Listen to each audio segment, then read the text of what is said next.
851, turn right, heading 180. 14 Papa, turn right 245, report localizer established 27. Since COVID-19 first hit, the aviation industry has been completely different, with multiple aircraft being retired, not as many passengers flying, and so on. However, now, thanks to the Federal Aviation Administration, or more commonly referred to as the FAA and Reuters, the FAA will issue a proposed airworthiness directive for the Boeing 737 MAX. So what actually is an airworthiness directive to begin with? Referred to often as also an AD, it's very simply a notification to operators and also owners of certified aircraft that a part of said model, maybe even an engine or something else, needs to be corrected. In the case of the Boeing 737 MAX, the aircraft series in question, obviously the past 16 months has seen various changes need to be implemented and made, and also rather corrected, to the overall design to ensure that it is safe in the future. The FAA further said that the public will have 45 days to actually make a comment on these changes. As for the aircraft's eventual return with passengers, it's now looking very likely the jet will not fly with passengers on board until at least 2021. However, Boeing has not confirmed this and won't, although they have their expectations of when they want it to return to the sky.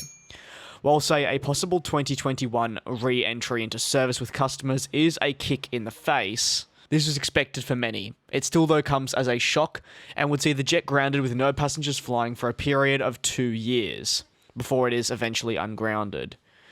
Regulators around the world will also play a key role in the recertification of the jet, as while the FAA will look to get the jet back in the skies by, say, maybe early 2021, other regulators around the world will be without a doubt potentially looking at delaying the re-entry into service again, only to conduct their own tests, as their concerns will still be present about the safety of the aircraft going forward.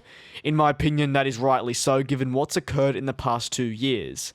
The EASA are really the regulator, in my opinion, that stands out as the ones that have been vocal in the past, of wanting to conduct their own tests aside from and away from the FAA when it comes to recertifying and having the jet flying within Europe. Deliveries for the aircraft series were also suspended many months ago, and those are looking likely to be resumed in the coming months, with an official briefing spoken directly to Reuters, noting September 30th as the date they could get back underway with these. Of course, this is down solely to regulatory approval.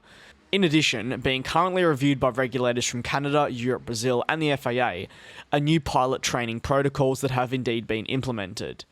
Meanwhile, other FAA administrators have openly said they will not sign off the 737 MAX until they fly on it themselves, a process that many have backed and seen as a good idea. However, with little things like these in turn results in the jet taking a longer period to actually return to the skies.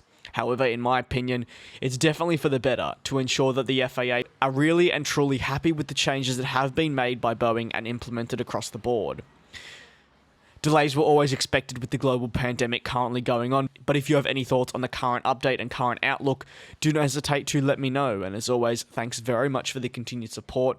I will see you all next time.